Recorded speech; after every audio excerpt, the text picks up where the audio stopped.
Kodagu channel ವಾರ್ತೆಗಳ ಪ್ರಾಯೋಜಕರು Muliya Keshav Bhat and sons, ಚಿನ್ನಾಭರಣಗಳ ಬೃಹತ್ ಮಳಿಗೆ, ಮಡಿಕೇರಿ, ಗೋಣಿಕೊಪ್ಪ, ಪುತ್ತೂರು, ಬೆಳ್ತಂಗಡಿ, ಬೆಂಗಳೂರು. ಶಾರದಾ ಜ್ಯುವೆಲರ್ಸ್, ಕೊಡಗಿನ ಸಾಂಪ್ರದಾಯಿಕ ಆಭರಣಗಳ ಬೃಹತ್ ಮಳಿಗೆ, Aras road, Mysuru. A to Z super market, Vishwamanava double road, Kuvempu Nagar, Mysuru.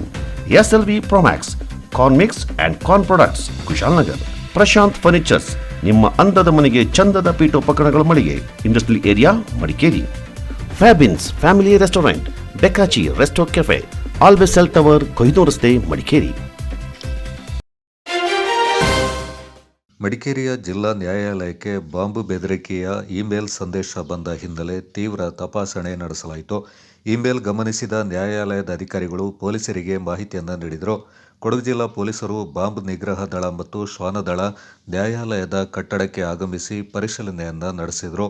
Police ಅಧಿಕಾರಿಗಳು ಭೇಟಿ ನೀಡಿ ಅಗತ್ಯ ಮುಂಜಾಗ್ರತಾ ಕ್ರಮಗಳನ್ನು ಕೈಗೊಳ್ಳಲು ಸಿಬ್ಬಂದಿಗಳಿಗೆ ಮಾರ್ಗದರ್ಶನವನ್ನು ನೀಡಿದರು. ಮಡಿಕೇರಿ ನಗರ ಪೊಲೀಸ್ ಠಾಣೆಯಲ್ಲಿ ಪ್ರಕರಣ ದಾಖಲಾಗಿದ್ದು ತನಿಖೆ ಮುಂದುವರೆದಿದೆ. ಸುರಕ್ಷತೆಯ ದೃಷ್ಟಿಯಿಂದ ನ್ಯಾಯಾಲಯಕ್ಕೆ ನ್ಯಾಯಾಧೀಶರು, ವಕೀಲರು, ಸಿಬ್ಬಂದಿಗಳು ಹಾಗೂ ಸಾರ್ವಜನಿಕರ ಪ್ರವೇಶವನ್ನು ನಿರ್ಬಂಧಿಸಲಾಗಿತ್ತು.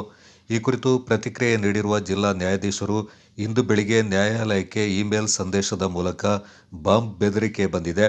ಬಾಂಬ್ ನಿಗ್ರಹ ದಳ ಮತ್ತು ಶ್ವಾನದಳ ಸಂಪೂರ್ಣ ನ್ಯಾಯಾಲಯವನ್ನು ತಪಾಸಣೆ ನಡೆಸಿದೆ.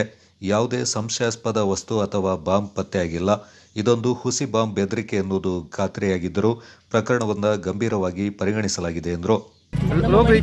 ಒಂದು ಇಮೇಲ್ ಬಂದಿತ್ತು, ಬಾಂಬ್ ಕರೆ ಹಾಕ್ತೀವಂತ, 2 ಗಂಟೆಗೆ ಬಾಂಬ್ ಹಾಕ್ತೀವಂತ. ಅದಕ್ಕೆ ಬೇಕಾದಂಥ ಎಲ್ಲ ಪರಿಕರಗಳೆಲ್ಲ ತರಿಸಿದ್ದೀವಿ. ಶ್ವಾನದೆಲ್ಲ ಬಂತು, ಬಾಂಬ್ ಸ್ಕ್ವಾಡ್ ಬಂತು, ಎಲ್ಲ ಕಡೆನೂ ಎಲ್ಲ ಸರ್ಚ್ ಮಾಡಿದೆ. ಏನಿಲ್ಲ ಅಂತ ಕಂಡು ಬಂದಿದೆ. ಇದೊಂದು ಹುಸಿ ಕರೆ ಅಂತೇಳಿ ನಾವು ಹೇಳ್ತೀವಿ. ಹಿಂದೆ ಬಂದಿತ್ತು, ಅವಾಗೂ ಅದೊಂದು ಹುಸಿ ಕರೆಯಾಗಿತ್ತು. ಈಗಲೂ ಅಂಥದ್ದೇ ಕರೆ ಬಂದಿದೆ. ಹುಸಿ ಕರೆ ಅಂತೇಳಿ ನಾವು ಅಂದ್ಕೊಳ್ಳೋಕ್ಕಾಗಲ್ಲ. ಎಲ್ಲ ಜೀವದ ಪ್ರಶ್ನೆ ಇದೆ. ಅದಕ್ಕೋಸ್ಕರ ನಾವೆಲ್ಲ ಏನೆಲ್ಲ ಕ್ರಮಗಳನ್ನು ಕಾನೂನು ಕೈಗೊಳ್ಳಬೇಕು ಅದನ್ನೆಲ್ಲ ತಗೊಂಡಿದ್ದೀವಿ. ನಾವೀಗ ಕಂಪ್ಲೇಂಟ್ ಕೊಟ್ಟು ಅದರ ಪ್ರಕಾರ FIR ಮಾಡ್ತೀವಿ. ನಮ್ಮ ಮೇಲಾಧಿಕಾರಿಗಳಿಗೂ ಹೈಕೋರ್ಟ್ಗಳಿಗೂ ನಾವು ಇನ್ಫಾರ್ಮ್ ಮಾಡಿದ್ದೀವಿ. ನಮಗೆ ಇಲ್ಲಿ ಎಲ್ಲ ಜೀವ ಮುಖ್ಯವಾಗಿತ್ತು. ಅದಕ್ಕೆ ಎಲ್ಲ ಬೇಕಾದಂಥ ಕಾನೂನು ಕ್ರಮಗಳನ್ನು ಪಾಲಿಸಿದ್ದೀವಿ. ಮೇಲ್ ಯಾರಿಗೆ ಬಂತು ಮೇಡಮ್? ಅದು ಮೇಲ್ PDG ಅವರದ್ದು ಮೇಲ್ಗೆ ಬಂದಿದೆ. ಆತಂಕ ಆಗಿತ್ತಾ ಸಿಬ್ಬಂದಿ ನಿಮಗೆಲ್ಲ? ಇಲ್ಲ, ಏನೂ ಆತಂಕ ಆಗಿಲ್ಲ. ಯಾಕಂದರೆ ಬೆಳಿಗ್ಗೆನೇ ಬಂದಿತ್ತು. ನಾವೆಲ್ಲ ಬೆಳಿಗ್ಗೆ ಎಲ್ಲ ಬಂದು ಇನ್ಸ್ಪೆಕ್ಷನ್ ಮಾಡಿದ್ದೀವಿ. ನಮ್ಮ CEO ನಾವೆಲ್ಲ ಬಂದು ನೋಡಿದ್ದೀವಿ. ಅಂಥದ್ದೇನು ಇರಲಿಲ್ಲ. ಆಮೇಲೆ ಎಲ್ಲ ಪೊಲೀಸ್ನವ್ರಿಗೂ ಬಾಂಬ್ ಸ್ಕ್ವಾಡ್ಗಳಿಗೆಲ್ಲ ಇನ್ಫಾರ್ಮ್ ಮಾಡಿ ಬಂದು ಎಲ್ಲ ನೋಡಿದ್ದೀವಿ. 9 ಗಂಟೆಯಿಂದ ಶುರುವಾಗಿದೆ, ಈಗ ಮುಗಿಯಿತಷ್ಟೇ. ಈಗ ನೋಡುವಾಗ ಇದು ಬಾಂಬ್ ಕರೆ ಒಂದು ಹುಸಿ ಕರೆ ಅಂತ ಕಂಡು ಬಂದಿದೆ. ಇಲ್ಲಿಗೆ ನಾವು ಎಲ್ಲ ನಮ್ಮ ಕಾನೂನು ಏನಿದೆಯೋ ಅದರ ಪ್ರಕಾರ ಮುಂದುವರಿತೀವಿ. ಸರಿ.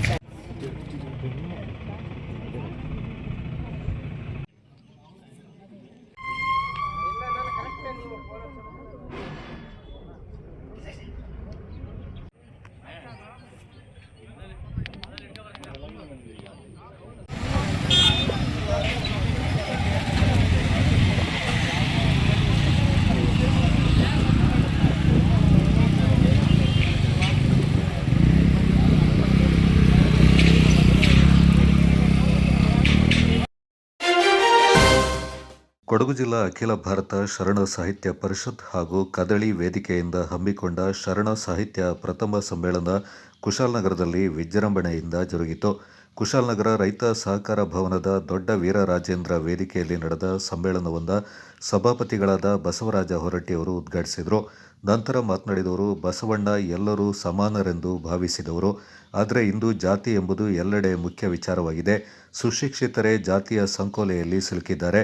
ಹೀಗಾಗಿ ಎಲ್ಲರೂ ಬಸವಣ್ಣನವರ ತತ್ವ ಸಿದ್ಧಾಂತದ ಬಗ್ಗೆ ಅರಿತುಕೊಳ್ಳುವ ಅಗತ್ಯವಿದೆ ಎಂದರು.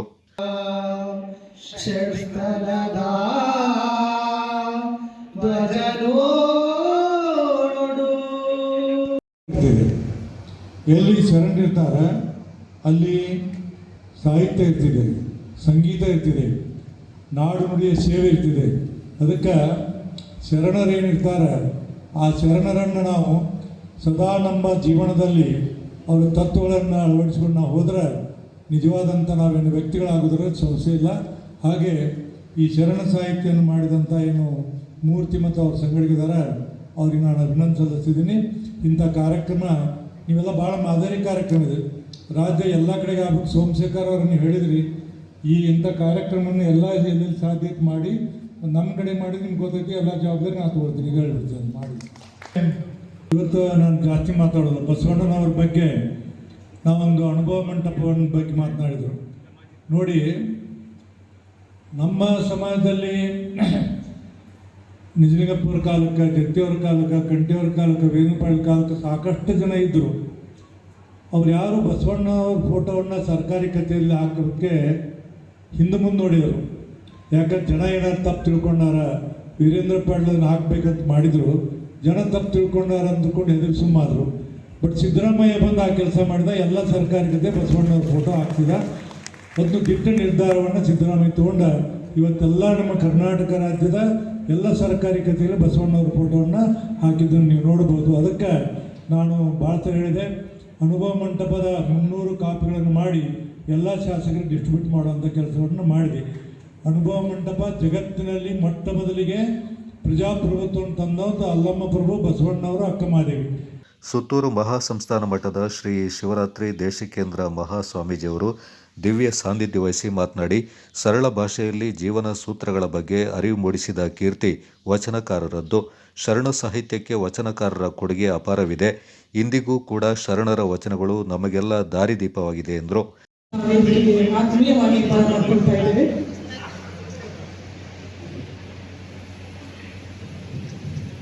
ಸಾಧನೆಗೈದಂತಹ ಸಾಧಕರಿಗೆ ಹಿರಿಯ ಕ್ಷೇತ್ರ ಶ್ರೀಯುತ ಎಸ್ ಎ ವೀರಪ್ಪ ಸಂಪಿಗೆದಾಡು 40 ವರ್ಷಗಳಾಗಿದೆ. ಪೂಜ್ಯ ರಾಜೇಂದ್ರ ಮಹಾಸ್ವಾಮಿಗಳವರು ಅವರ ಪೀಠಾರೋಹಣದ ಸುವರ್ಣ ಮಹೋತ್ಸವದಲ್ಲಿ ಭಕ್ತಾದಿಗಳಲ್ಲಿ ಕೃತಜ್ಞತೆಯ ಸಮಾರಂಭವನ್ನು ಏರ್ಪಡಿಸಿದ ಶುಭಾವಸರದಲ್ಲಿ ಅದು ಕೇವಲ ಔಪಚಾರಿಕವಾದಂತಹ ಕಾರ್ಯಕ್ರಮ ಆಗಬಾರ್ದು ಅಂತೇಳಿ ಪ್ರಾರಂಭಿಸಿದ ಸಂಸ್ಥೆಗಳು 2. ಅದು ಒಂದು ಶರಣ ಸಾಹಿತ್ಯ ಪರಿಷತ್ತು ಮತ್ತು ಶಿವರಾತ್ರೀಶ್ವರ ಧಾರ್ಮಿಕ ದತ್ತ.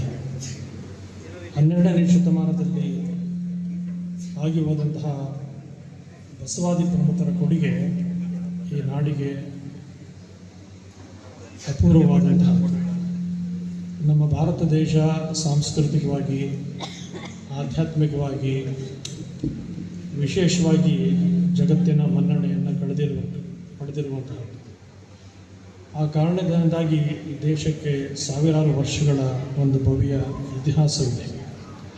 ಅದು ತತ್ವಜ್ಞಾನ ಇರ್ಬೋದು, ಆಧ್ಯಾತ್ಮಿಕತೆ ಇರ್ಬೋದು, ಈ ಜಗತ್ತಿಗೆ ವಿಶೇಷವಾದಂತಹ ಕೊಡುಗೆಗಳನ್ನು ಪ್ರಥಮ ಬಾರಿಗೆ ನೀಡಿದಂತಹ ಕೀರ್ತಿ, ಹೆಮ್ಮೆ ಭಾರತ ದೇಶಕ್ಕೆ ಯಾವತ್ತಿಗೂ ಕೂಡ ಇರುವಂತಹ. ಇವತ್ತು ನಾವಿರುವ 21ನೇ ಶತಮಾನದಲ್ಲಿ ಕಾನೂನುಬದ್ಧವಾಗಿ ಕೂಡ ಆಚರಣೆಗೆ ತರಲಿಕ್ಕೆ ಶ್ರಮಿಸಬೇಕಾದಂತಹ ಸಂಗತಿಗಳನ್ನು ಸಹಜವಾದ ಪ್ರಕ್ರಿಯೆಯಾಗಿ 9 ಶತಮಾನಗಳ ಹಿಂದೆ ಪ್ರಾಯೋಗಿಕವಾಗಿ ಆಚರಣೆಗೆ ತರುವಂತಹ ಪ್ರಯತ್ನ ಮಾಡಿದಂತಹ ಕೀರ್ತಿ ಬಸವಾದಿ ಪ್ರಮುಖರಿಗೆ ಸಲ್ಲುವಂತಹದ್ದು. ಅವರು ಧರ್ಮವನ್ನು ಆಧರಿಸಿ, ಮನುಷ್ಯನ ಅಂತರಂಗದ ವಿಕಾಸವನ್ನು ಆಧರಿಸಿ ಸಾಮಾಜಿಕ ಬದಲಾವಣೆಯನ್ನು ತರಲಿಕ್ಕೆ ಪ್ರಯತ್ನ ಪಟ್ಟ ಕಾರಣದಿಂದಾಗಿ 9 ಶತಮಾನಗಳ ನಂತರ ಅವರು ನಿರಂತರ ಸ್ಮರಣೀಯರಾಗಿದ್ದಾರೆ. ಮಡಿಕೇರಿ ಶಾಸಕ ಡಾಕ್ಟರ್ ಮಂತ್ರಗೌಡ ಆಶಯ ನುಡಿಗಳನ್ನಾಡಿದರು. 12ನೇ ಶತಮಾನದ ಸಮಾನತೆ ಚಿಂತನೆ 21ನೇ ಶತಮಾನಕ್ಕೆ ತಲುಪಿದ್ರೂ ಈಡೇರಿದೆ ಎಂಬ ಪ್ರಶ್ನೆ ಕಾಡ್ತಾ ಇದೆ. ಸಮಾನತೆ ಎಂಬುದು ನಮ್ಮ ಮನೆಯಿಂದಲೇ ಆರಂಭವಾದಲ್ಲಿ ಮಾತ್ರ ಸಮಾಜಕ್ಕೆ ನಮ್ಮ ಕೊಡುಗೆ ನೀಡಲು ಸಾಧ್ಯ ಎಂದರು. ಸೋಮಶೇಖರ್ ಸರ್ ಥರ ವಚನಗಳು ಹೇಳೋಕ್ಕೆ ನನಗೂ ಕಲ್ತಿಲ್ಲ. ಯಾಕೆ ಅಂತಂದರೆ, ನಾನು ಸ್ಕೂಲಿಂದ ಮುಗಿಸಾದ್ಮೇಲೆ ನಾನು ಓದಿರೋದು MBBS, MD. ಡಾಕ್ಟ್ರ್ ಓದಂಥ ಸಂದರ್ಭದಲ್ಲಿ ನಾನು ಯಾಕೆ ಎರಡು ಹತ್ರ ಸೇರಿಸ್ತಾ ಇದ್ದೀನಿ ಅಂತಂದರೆ, ನಾನು ಒಬ್ಬ ಪೇಷಂಟ್ ಬಂದಂಥ ಸಂದರ್ಭದಲ್ಲಿ, ಯಾರಾರ ಕಷ್ಟದ ಬಂದಂಥ ಸಂದರ್ಭದಲ್ಲಿ ನೀವು ಯಾವ ಜಾತಿ ಅಂತ ನಮ್ಗೆ ಕೇಳ್ತಿಲ್ಲ. ನೀವು ಏನು ಕಷ್ಟ, ಏನು ಸಮಸ್ಯೆ ಐತೆ ಅಂತ ನಾವು ಕೇಳ್ತೀವಿ. ಅದು ಬಸವಣ್ಣ 12ನೇ ಶತಮಾನದಲ್ಲೇ ತಲುಪಿಸಿರೋದು. ಆ ಪದನ ನಾವು MBBS ಓದಿರಲಿಲ್ಲ ಅಂತಂದರೆ ನಾವು ಬೇರೆ ರಾಜಕಾರಣಿಗಳ ಮಕ್ಕಳ ಥರ ಇರ್ತಿದ್ವು ಅಂತ ನಾನು ಹೇಳಕ್ಕೆ ಇಷ್ಟಪಡ್ತೀನಿ. ಅದಕ್ಕೆ MBBS ನನ್ನ ಜೀವನದಲ್ಲಿ ಬಂದಿರೋದ್ರಿಂದ ನನಗೆ ತುಂಬ ಒಂದು ರೀತಿಲಿ ಅನುಕೂಲ, ಪ್ಲಸ್ ಕದ್ಪಕ್ಷಕ್ಕೆ ಕೆಲಸ ಮಾಡಲಿಕ್ಕೆ ಒಂದು ಮಾರ್ಗದರ್ಶಿ ತೋರಿಸಿದಂಥ ನಮ್ಮ ಮೆಡಿಕಲ್ ಫೀಲ್ಡ್ ಅಂತ ನಾನು ಹೇಳಕ್ಕೆ ಇಷ್ಟಪಡ್ತೀನಿ. ಅದ್ರ ಜೊತೆಲಿ ಏನು ಇವತ್ತು ಸಮ್ಮೇಳನ ಕಾರ್ಯಕ್ರಮ ನಡೆಯುವಂಥ ಸಂದರ್ಭದಲ್ಲಿ ಹಲವಾರು ವಿಚಾರದಲ್ಲಿ ಸಾಹಿತ್ಯನ ಬೆಳೆಸೋಕ್ಕೆ, ಅದೇ ರೀತಿಲಿ ವಚನಗಳು ಬೆಳೆಸೋಕ್ಕೆ ನಾವು ನಿರಂತರವಾಗಿ ನಾವು ಬರೀ 12ನೇ ಶತಮಾನದ ಹೇಳಿದ್ದೆ. ಬಸವಣ್ಣನ ಫೋಟೋ ಸರ್ಕಾರ ಕಚೇರಿಗಳು ಇದೆ, ಮಾತ್ರ ಸಮಾನತೆ ತಲುಪಿದೀವಿ ಅಂತ 21ನೇ ಶತಮಾನದಲ್ಲಿ ದೊಡ್ಡ ಪ್ರಶ್ನೆ ಈಗಲೂ ಇದೆ. ಆಮೇಲೆ ನಾವು ಸಮಾನತೆ ಎಲ್ಲೆಲ್ಲೋ ಮಾತಾಡ್ಬೋದು, ನಮ್ಮ ಮನೆಗಳಲ್ಲೇ ಸಮಾನತೆ ನಾವು ಕೊಡ್ತಾ ಇದ್ದೀವಿ ಅಂತ ನಾವು ತಿಳ್ಕೋಬೇಕು. ನಮ್ಮ ತಾಯಿಗೆ ಅದೇ ಸಮಾನತೆ ಕೊಡ್ತಾ ಇದೀವ, ನಮ್ಮ ಮನೆಯವ್ರಿಗೆ ಸಮಾನತೆ ಕೊಡ್ತಾ ಇದೀವ, ಹೆಣ್ಣು ಮಕ್ಕಳಿಗೆ ನಮ್ಮ ಮನೆಯಲ್ಲಿ ಸಮಾನತೆ ಕೊಡ್ತಾ ಇದೀವಿ ಅಂತ ದೊಡ್ಡ ಪ್ರಶ್ನೆ ನಾವು ಕೇಳಬೇಕು. ಅದಕ್ಕೋಸ್ಕರ ಹೊರಗಡೆ ಹೇಳೋದ್ಕಿಂತ ಮೊದಲು ನಾವು ನಮ್ಮ ಮನೆಯಲ್ಲಿ ಪ್ರಯತ್ನ ಮಾಡೋಕ್ಕಂತ ನಾವು ಶುರು ಮಾಡಬೇಕು ಅಂತ ನಾನು ನಿಮಗೆ ಹೇಳಿದ್ದೀನಿ. ಆ ಮಹಾಸಭಾ ಒಂದು ಸಮುದಾಯ ಭವನಕ್ಕೆ ಒಂದು ಪ್ರಸ್ತಾವ ಮಾಡಿದ್ರು.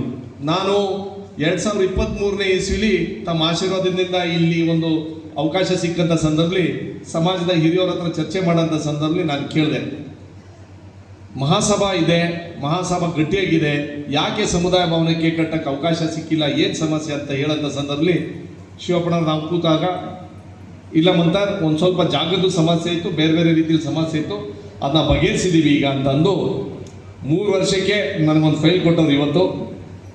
ಯಾಕೆ ಅಂತಂದರೆ ಮಹಾಸಭಾದ ಅಧ್ಯಕ್ಷರಾದಂಥ ದಿವಂಗತ ಶಾಮನೂರು ಶಿವಶಂಕರಪ್ಪ ಅವರು ತೀರೋಗಂಥ ಸಂದರ್ಭದಲ್ಲಿ ನಮ್ಮ ಈಶ್ವರ್ ಖಂಡ್ರೆ ಸಾಹೇಬರು ಅವರು ಈ ಸಂಘದ ಮಹಾಸಭಾದ ಅಧ್ಯಕ್ಷರು ತಗೋತಾರೆ. ಎಸ್ಟಿಮೇಟ್ ಆಗಿರೋದು 7,75,00,000 ರೂಪಾಯಿ ಎಸ್ಟಿಮೇಟ್ ಮಾಡಿದ್ದಾರೆ. ಅದು ಯಾಕೆ ಮೂಲೆಗೆ ಸಾಲದಿಲ್ಲ. ಮೊದಲೇ ಅಂತಿಗೆ ಇದು ಮಾಡಬೇಕು ಅಂತ ನಾವೆಲ್ಲರೂ ಸೇರಿಕೊಂಡು ನಾನು 50 ಲಕ್ಷ ಸರ್ಕಾರದ ವತಿಯಿಂದ ನಾನು ಕೊಡ್ಸೋದು ನನ್ನ ಜವಾಬ್ದಾರಿ. ಮಹಾಸಭಾದ ಅಧ್ಯಕ್ಷರಾದಂಥ ಈಶ್ವರ್ ಖಂಡ್ರೆ ಸಾಹೇಬ್ ಹತ್ರನು ಟೋಟಲ್ ಆಗಿ 1 ಕೋಟಿ ರೂಪಾಯಿ ಆದಷ್ಟು ಬೇಗ ಈ ಕಾಮಗಾರಿಗೆ ಶಿಫಾರಸು ಮಾಡಲಿಕ್ಕೆ ಜವಾಬ್ದಾರಿ ತಗೋತೀವಿ.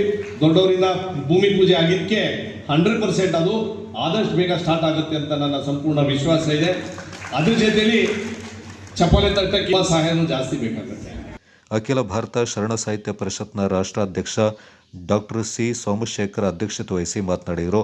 ಶರಣ ತತ್ವ ವಿಚಾರಧಾರೆಗಳ ಮೂಲಕ ಬಸವಾದಿ ಶರಣರು ನಡೆಸಿದ ಸಾಮಾಜಿಕ, ಆರ್ಥಿಕ, ಸಾಂಸ್ಕೃತಿಕ ಕ್ರಾಂತಿ ವಿಶ್ವದ ವಿಸ್ಮಯ ಎಂದರು.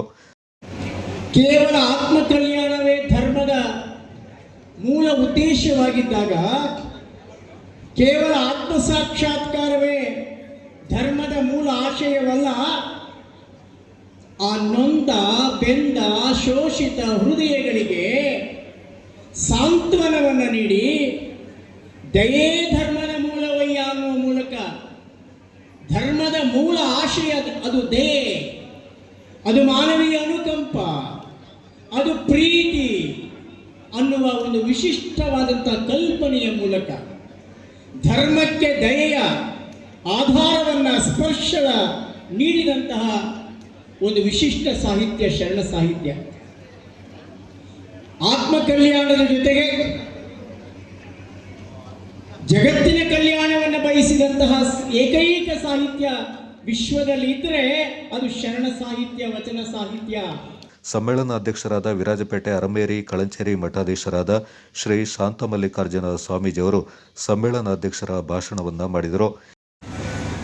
ಆಡಳಿತ ನಡೆಸಿದಂತಹ ಹಾಲೇರಿ ವಂಶದ ಅರಸರು ಈ ನಾಡನ್ನು ಶ್ರೀಮಂತಗೊಳಿಸಿದರು. ತರುವಾಯ ಬ್ರಿಟಿಷರ ಆಡಳಿತ ಕೇಂದ್ರ ಸ್ಥಳವಾಗಿಯೂ ಸಹ ರೂಪುಗೊಂಡ ಈ ಪುಟ್ಟ ಜಿಲ್ಲೆ ಸ್ವಾತಂತ್ರ್ಯದ ತರುವಾಯವೂ ಅಂದರೆ 1/11/1956ರವರೆಗೆ ಪ್ರತ್ಯೇಕ ರಾಜ್ಯವಾಗಿ ಗುರುತಿಸಿಕೊಂಡು ತನ್ನದೇ ಆದಂತಹ ಛಾಪನ್ನು ಮೂಡಿಸಿತು. ವೀರಶೈವ ಲಿಂಗಾಯತ ಪರಂಪರೆಯ ಹಾಲೇರಿ ಅರಸರು ಶರಣ ಚಿಂತನೆಯ ಮೂಲ ತತ್ವವಾದಂತಹ ಇವನಾರವನೆಂದೆನಿಸದೆ ನಮ್ಮನ್ವಯ ಎಲ್ಲ ಸಮುದಾಯವನ್ನು ತನ್ನ ಜೊತೆಯಲ್ಲಿ ಕರೆದೊಯ್ಯುವುದರ ಜೊತೆಗೆ ಇಡೀ ಕೊಡಗು ಜಿಲ್ಲೆಯಲ್ಲಿ ಶರಣ ಚಿಂತನೆಗಳ ಪ್ರಚಾರಕ್ಕೆಂದು 63 ಮಠಗಳನ್ನು ಸ್ಥಾಪಿಸಿದರು. ಸಂಸಾರಿ ಅಯ್ಯಗಳ ಮಠಗಳನ್ನು ಒಳಗೊಂಡಂತೆ 101 ಮಠಗಳಿದ್ದವು ಎಂಬುದಾಗಿ ಸಂಶೋಧಕರು ಅಭಿಪ್ರಾಯಪಡುತ್ತಾರೆ. ಡಾಕ್ಟರ್ ಎಂ ಜಿ ನಾಗರಾಜರವರ ಹಾಲೇರಿ ವಂಶದ ಅರಸರಲ್ಲಿ ಅದು ಉಲ್ಲೇಖ ಆಗಿದೆ. ಇದೇ ಸಂದರ್ಭ ವಿವಿಧ ಕ್ಷೇತ್ರದ ಸಾಧಕರನ್ನು ಸನ್ಮಾನಿಸಿ ಗೌರವಿಸಲಾಯಿತು. ಕೊಡಗು ಜಿಲ್ಲಾ ಶರಣ ಸಾಹಿತ್ಯ ಪರಿಷತ್ನ ಅಧ್ಯಕ್ಷ ಕೆಎಸ್ ಮೂರ್ತಿ, ಕೊಡ್ಲಿಪೇಟೆ ಕಿರಿಕೊಡ್ಲಿ ಮಠಾಧೀಶರಾದ ಸದಾಶಿವ ಸ್ವಾಮೀಜಿ, ಅಖಿಲ ಭಾರತ ವೀರಶೈವ ಮಹಾಸಭಾದ ಕೊಡಗು ಜಿಲ್ಲಾಧ್ಯಕ್ಷ ಎಚ್.ವಿ. ಶಿವಪ್ಪ, ಕೊಡಗು ವಿವಿ ಕುಲಪತಿ ಡಾಕ್ಟರ್ ಅಶೋಕ್ ಸಂಗಪ್ಪ ಆಲೂರ, ಹಿರಿಯ ನ್ಯಾಯವಾದಿ ಎಚ್.ಎಸ್. ಚಂದ್ರಮೌಳಿ, ಶಕ್ತಿ ಪತ್ರಿಕೆ ಸಲಹಾ ಸಂಪಾದಕ ಬಿ.ಜಿ. ಅನಂತಶಯನ, ಮಾಹಿತಿ ಆಯೋಗದ ಮಾಜಿ ಅಧ್ಯಕ್ಷ ಜೆ.ಎಸ್. ವಿರೂಪಾಕ್ಷಯ್ಯ, ಗ್ಯಾರಂಟಿ ಯೋಜನೆಗಳ ಅನುಷ್ಠಾನ ಸಮಿತಿ ತಾಲೂಕು ಅಧ್ಯಕ್ಷ ವಿ.ಪಿ. ಶಶಿಧರ್, ಜಿಲ್ಲಾ ಕನ್ನಡ ಸಾಹಿತ್ಯ ಪರಿಷತ್ನ ಅಧ್ಯಕ್ಷ ಕೇಶವ ಕಾಮತ್, ವಾಣಿಜ್ಯ ತೆರಿಗೆ ಇಲಾಖೆ ಅಪರ ಆಯುಕ್ತ ಹೆಳವರ ಹುಂಡಿ ಸಿದ್ದಪ್ಪ, ಕದಳಿ ವೇದಿಕೆ ರಾಜ್ಯ ಸಂಚಾಲಕಿ ಸುಶೀಲಾ ಸೋಮಶೇಖರ್ ಸೇರಿದಂತೆ ವಿವಿಧ ಮಠಾಧಿಪತಿಗಳು ಕಾರ್ಯಕ್ರಮದಲ್ಲಿ ಪಾಲ್ಗೊಂಡಿದ್ದರು.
ಮತಾಂತರ ಪ್ರಕರಣಗಳನ್ನು ಪೊಲೀಸ್ ಇಲಾಖೆ ಗಂಭೀರವಾಗಿ ಪರಿಗಣಿಸಿ ಅಗತ್ಯ ಕ್ರಮಗಳನ್ನು ಕೈಗೊಳ್ಳಬೇಕೆಂದು ಒತ್ತಾಯಿಸಿ ಹಿಂದೂ ಸುರಕ್ಷಾ ಸಮಿತಿ ವತಿಯಿಂದ ಜೂನ್ 30ರಂದು ಕುಶಾಲನಗರದಲ್ಲಿ ಬೃಹತ್ ಜನಜಾಗೃತಿ ಜನಾಂದೋಲನ ನಡೆಯಲಿದೆ ಎಂದು ಹಿಂದೂ ಜಾಗರಣ ವೇದಿಕೆಯ ಜಿಲ್ಲಾ ಸಂಯೋಜಕ ಭೋಜೇಗೌಡ ತಿಳಿಸಿದ್ದಾರೆ. ನಗರದಲ್ಲಿ ಸುದ್ದಿಗೋಷ್ಠಿಯಲ್ಲಿ ಮಾತನಾಡಿದ ಅವರು, ಈ ಜನಾಂದೋಲನಕ್ಕೆ ಹಿಂದೂ ಜಾಗರಣ ವೇದಿಕೆ ಸಂಪೂರ್ಣ ಬೆಂಬಲವನ್ನು ನೀಡಲಿದೆ ಎಂದರು. ಕುಶಾಲನಗರದ ಹಿಂದೂ ಮಹಿಳೆ ಹಾಗೂ ಆಕೆಯ ಮಗನನ್ನ ಮತಾಂತರ ಮಾಡಲಾಗಿದೆ. ಪೊಲೀಸ್ ಇಲಾಖೆ ಈ ಸಂಬಂಧ 2 ಮಳಿಗೆಗಳನ್ನು ಮುಚ್ಚಿರುವುದನ್ನು ಹೊರತುಪಡಿಸಿದರೆ ಸಮಗ್ರ ತನಿಖೆಗೆ ಮುಂದಾಗಿಲ್ಲವೆಂದು ಆರೋಪಿಸಿದರು. ವಾಣಿಜ್ಯ ಮಳಿಗೆಗಳಲ್ಲಿ ನಮ್ಮ ಹೆಣ್ಣುಮಕ್ಕಳು ಅತಿ ಹೆಚ್ಚಾಗಿ ಉದ್ಯೋಗವನ್ನು ಮಾಡ್ತಾ ಇದ್ದಾರೆ. ಆದರೆ ಆ ಮಳಿಗೆಗಳ ಮಾಲೀಕರು ಯಾರು ಅಂತ ಹುಡುಕ್ತಾ ಹೋದ್ರೆ ಅಲ್ಲಿ ಹೆಚ್ಚಾಗಿ ಮುಸಲ್ಮಾನರು ವ್ಯಾಪಾರ ವ್ಯವಹಾರವನ್ನು ಮಾಡ್ತಾ ಇದ್ದಾರೆ. ಈ ದೇಶದಲ್ಲಿರ್ಬೋದು, ನಮ್ಮ ಜಿಲ್ಲೆಯಲ್ಲಿರ್ಬೋದು, ಮುಸಲ್ಮಾನರು ವ್ಯಾಪಾರ ವ್ಯವಹಾರವನ್ನು ಈಗಲ್ಲ ಆಗಿಂದಲೂ ಸಹ ಮಾಡ್ಕೊಂಡು ಬರ್ತಾ ಇದ್ದಾರೆ. ಅದರಲ್ಲಿ ಯಾವುದು ನಮ್ಮ ತಕಾರ ಏನಿಲ್ಲ, ಮಾಡಲಿ, ಅವರು ವ್ಯಾಪಾರ ಮಾಡಲಿ, ವ್ಯವಹಾರ ಮಾಡಲಿ. ಆದರೆ ಈ ವ್ಯಾಪಾರ ವ್ಯವಹಾರ ಕೇಂದ್ರಗಳಲ್ಲಿ ಹಿಂದೂ ಹೆಣ್ಣು ಮಕ್ಕಳನ್ನ ಗುರಿಯಾಗಿಟ್ಟುಕೊಂಡು ಇವತ್ತು ಲವ್ ಜಿಹಾದ್ ಮತ್ತು ಮತಾಂತರವನ್ನು ಮಾಡುವಂತಹ ದಂಧೆ ಅಂತಾನೆ ಹೇಳಬೇಕು. ಅದು ಇವತ್ತು ಬೆಳಕಿಗೆ ಬಂದಿದೆ. ಏನು ಸಚಿತಾ ಅನ್ನುವ ಒಂದು ಹೆಣ್ಣು ಮಕ್ಕಳು ಒಂದು ಮಳಿಗೆಯಲ್ಲಿ ಕೆಲಸ ಮಾಡ್ತಾ ಇದ್ರು.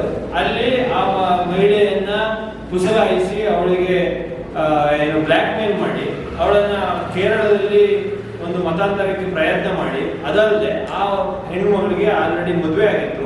ಆ ಮದುವೆಯಾಗಿ ಅವರಿಗೆ ಒಂದು ಮಗು ಸಹ ಇತ್ತು. ಆ ಮಗುವನ್ನು ಸಹ ಮತಾಂತರ ಮಾಡುವಂತಹ ಕೆಲಸವನ್ನ ಇವತ್ತು ಈ ತಂಡ ಕಾರ್ಯಪ್ರವೃತ್ತವಾಗಿ ಮಾಡ್ತಾ ಇದೆ.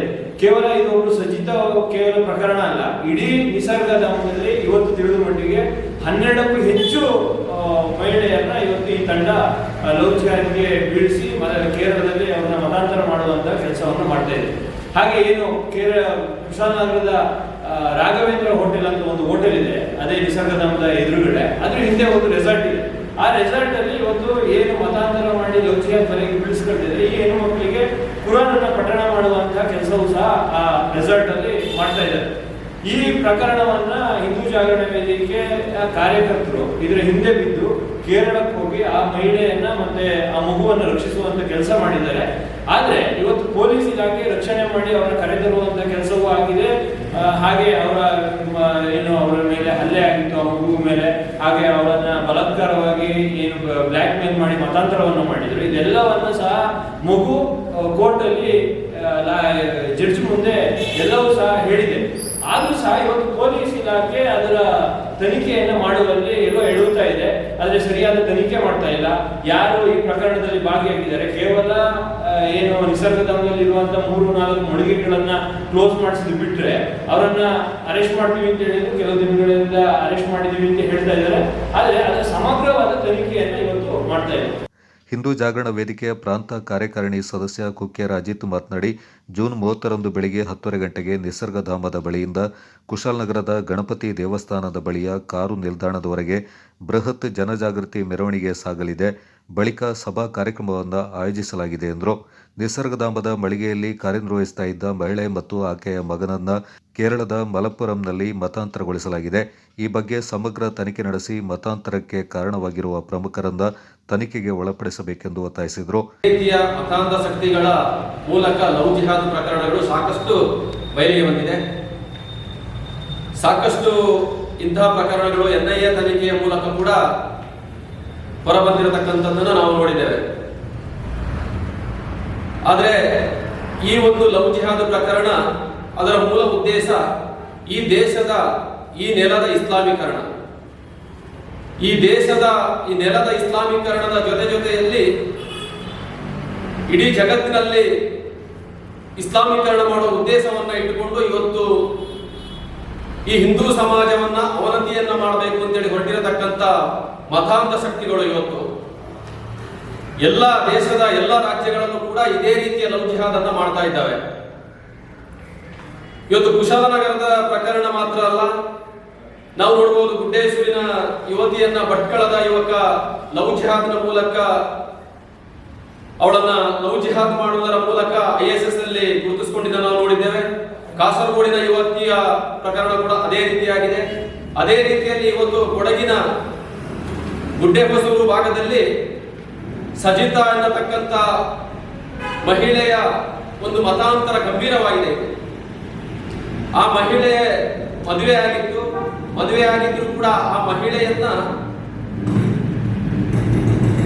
ಬೇರೆ ಬೇರೆ ಕಾರಣಗಳನ್ನ ಕೊಟ್ಟು ಆ ಒಂದು ಮಳಿಗೆಯ ಮಾಲೀಕ ಮತಾಂತರ ಮಾಡುವುದರ ಜೊತೆಯಲ್ಲಿ ಆ ಮಹಿಳೆಯನ್ನ ಕೇರಳದ ಮಲಪ್ಪುರಂ ಜಿಲ್ಲೆಯಲ್ಲಿ ಒಂದು ಮದರಸಕ್ಕೆ ಕರ್ಕೊಂಡು ಹೋಗಿ ಅಲ್ಲಿ ಆ ಮಹಿಳೆಯನ್ನ ಮತಾಂತರ ಮಾಡುವುದರ ಮೂಲಕ ಆ ಮಹಿಳೆಗೆ 10 ವರ್ಷದ ಬಾಲಕ ಇರ್ತಾನೆ. ಆ ಬಾಲಕನನ್ನ ಬಲವಂತವಾಗಿ ಆ ಮದರಸದಲ್ಲಿ ಸುನ್ನತನ ಮಾಡಿರತಕ್ಕಂಥದ್ದನ್ನ ನಾವು ನೋಡಿದ್ದೇವೆ. ಇದು ಹಿಂದೂ ಸಮಾಜಕ್ಕೆ ಸಾಧಾರಣವಾದಂತಹ ಪ್ರಕರಣ ಅಲ್ಲ, ಗಂಭೀರವಾಗಿ ತಗೊಳ್ತಕ್ಕಂಥ ಒಂದು ಪ್ರಕರಣ ಇದು. ಹಾಗಾಗಿ ಹಿಂದೂ ಸಮಾಜ ಇದನ್ನ ಸಹಿಸಿಕೊಳ್ಳಿಕ್ಕೆ ಯಾವತ್ತೂ ಕೂಡ ಸಾಧ್ಯ ಇಲ್ಲ. ಆ ಚಿಕ್ಕ 10 ವರ್ಷದ ಬಾಲಕನನ್ನ ಬಲವಂತವಾಗಿ ಸುನ್ನತ್ ಮಾಡಿರತಕ್ಕಂಥದ್ದು, ಯಾವುದೇ ವೈದ್ಯಕೀಯ ಸಲಹೆಯನ್ನ ತೆಗೆದುಕೊಳ್ಳದೆ ಮತಾಂತರದ ಜಾಲದ ಒಳಗಡೆ ಸಿಲುಕಿಸಿ ಆ ಸುನ್ನತ್ ಮಾಡಿರತಕ್ಕಂಥದ್ದನ್ನ ಇಡೀ ಹಿಂದೂ ಸಮಾಜ ಕೊಡಗಿನಲ್ಲಿ ಖಂಡನೆ ಮಾಡ್ತದೆ. ಆ ಖಂಡನೆಯನ್ನು ಮಾಡುವುದರ ಮೂಲಕ ಏನು ಹಿಂದೂ ಜಾಗರಣ ವೇದಿಕೆಯ ಕಾರ್ಯಕರ್ತರು ಇದನ್ನ ಬೆನ್ನತ್ತಿ ಈ ಪ್ರಕರಣವನ್ನು ಬಯಲಿಗೆಳೆದರು. ಆ ಸಂದರ್ಭದಲ್ಲಿ ಪೊಲೀಸ್ ಇಲಾಖೆಯ ಸಹಕಾರದೊಂದಿಗೆ ಕೇರಳಕ್ಕೆ ಹೋಗಿ ಆ ಯುವತಿ ಮತ್ತು ಆ ಮಗುವನ್ನ ರಕ್ಷಣೆ ಮಾಡತಕ್ಕಂಥ ಕೆಲಸ ಆಗಿದೆ. ಆದರೆ ಈ ಪ್ರಕರಣಕ್ಕೆ ಸಂಬಂಧಪಟ್ಟ ಹಾಗೆ ಕುಶಾಲನಗರದ 2 ವ್ಯಕ್ತಿಗಳನ್ನ ಮಾತ್ರ ಬಂಧನವನ್ನ ಮಾಡಿದ್ದಾರೆ. ಆದರೆ ಇಲ್ಲಿಂದ ಯಾರು ಆ ಒಂದು ಪ್ರಕರಣಕ್ಕೆ ಸಂಬಂಧಪಟ್ಟ ಹಾಗೆ ಅವರಿಗೆ ಸಹಕಾರವನ್ನು ಕೊಟ್ಟಿದ್ದಾರೆ, ಮತ್ತೆ ಆ ಮಲಪ್ಪುರಂ ಜಿಲ್ಲೆಯಲ್ಲಿ ಆ ಮದರಸದಲ್ಲಿ ಯಾವ ಮೌಲ್ಯ ಮುಖ್ಯಸ್ಥನ ಜೊತೆಯಲ್ಲಿ ಬೋಧನೆಯಾಗಿದೆ, ಯಾವ ಧರ್ಮ ಬೋಧನೆಯ ಮೂಲಕ ಮತಾಂತರವನ್ನು ಮಾಡಿದ್ದಾರೆ ಅನ್ನುವುದು ಕೂಡ ತನಿಖೆ ಆಗಬೇಕು. ಆ ತನಿಖೆಯ ಜೊತೆಯಲ್ಲಿ ಆ ಮದರಸದ ಮುಖ್ಯಸ್ಥರು ಯಾರ್ಯಾರಿದ್ದಾರೋ ಅವರನ್ನ ತಕ್ಷಣ ಬಂಧನ ಮಾಡಿ ತನಿಖೆಗೆ ಒಳಪಡಿಸಬೇಕನ್ನತಕ್ಕಂಥ ಆಗ್ರಹವನ್ನು ಇವತ್ತು ಹಿಂದೂ ಜಾಗರಣ ವೇದಿಕೆ ಮಾಡ್ತಾ ಇದೆ. ಗೋಷ್ಠಿಯಲ್ಲಿ ಹಿಂದೂ ಜಾಗರಣ ಸಮಿತಿಯ ಜಿಲ್ಲಾ ಸದಸ್ಯ ಶಾಂತಯ್ಯ ತಿಮ್ಮಯ್ಯ, ಪ್ರಚಾರ ಪ್ರಮುಖ್ ಭುವನ್ ಮೇಕೇರಿ, ತಾಲೂಕು ಸಂಯೋಜಕ ಅಪ್ಪು ಬಾಲಕೃಷ್ಣ ರೈ ಮತ್ತು ಜಿಲ್ಲಾ ಸದಸ್ಯ ಸುನಿಲ್ ಮಾದಾಪುರ ಪಾಲ್ಗೊಂಡಿದ್ದರು. ಕಳೆದ 3 ದಿನಗಳ ಹಿಂದೆ ಬೆಂಗಳೂರಿನಿಂದ ವಿರಾಜಪೇಟೆಗೆ ಬರ್ತಾ ಇದ್ದ ಎಲೆಕ್ಟ್ರಿಕ್ ಬಸ್ ತಾಂತ್ರಿಕ ತೊಂದರೆ ಉಂಟಾಗಿ ವಿರಾಜಪೇಟೆ ಗೋಣಿಕೊಪ್ಪ ಮುಖ್ಯ ರಸ್ತೆಯ ಪಂಜರಪೇಟೆ ಬಳಿ ಕೆಟ್ಟು ನಿಂತಿದ್ದು, ಚಾಲಕ ದಿನೇಶ್ ಅವರು ಬಸ್ಸಿನಲ್ಲೇ ತಂಗುತ್ತಿದ್ದು, ರಿಪೇರಿ ಮಾಡಲು ಬೆಂಗಳೂರಿನಿಂದ ಮೆಕ್ಯಾನಿಕ್ ಬಂದು ರಿಪೇರಿ ಮಾಡಬೇಕಿದೆ. ಕೇವಲ 100 ಮೀಟರ್ ದೂರದಲ್ಲಿ ರಾಜ್ಯ ಸಾರಿಗೆ ಬಸ್ ನಿಲ್ದಾಣವಿದ್ದರೂ ಕೂಡ ಬಸ್ ನಿಲ್ದಾಣದಲ್ಲಿ ಸಾಕಷ್ಟು ಜಾಗವಿದ್ದರೂ ಕೂಡ ಮುಖ್ಯ ರಸ್ತೆಯಲ್ಲಿ 3 ದಿನಗಳಿಂದ ಬಸ್ಸನ್ನು ನಿಲ್ಲಿಸಿ ಬೇರೆ ವಾಹನಗಳ ಸಂಚಾರಕ್ಕೆ ತೊಡಕುಂಟಾಗಿದೆ. ವಿರಾಜಪೇಟೆಯಲ್ಲಿ ವಾಹನಗಳ ದಟ್ಟಣೆ ಜಾಸ್ತಿ ಇದ್ದು ತಕ್ಷಣ ಸಂಬಂಧಪಟ್ಟ ಅಧಿಕಾರಿಗಳು ಈ ಬಸ್ಸನ್ನು ದುರಸ್ತಿಪಡಿಸಿ ಆ ಸ್ಥಳದಿಂದ ತೆರವು ಮಾಡುವಂತೆ ಸ್ಥಳೀಯ ನಿವಾಸಿ ಎಂಕೆ ಅಶ್ರಫ್ ಮನವಿ ಮಾಡಿದ್ದಾರೆ.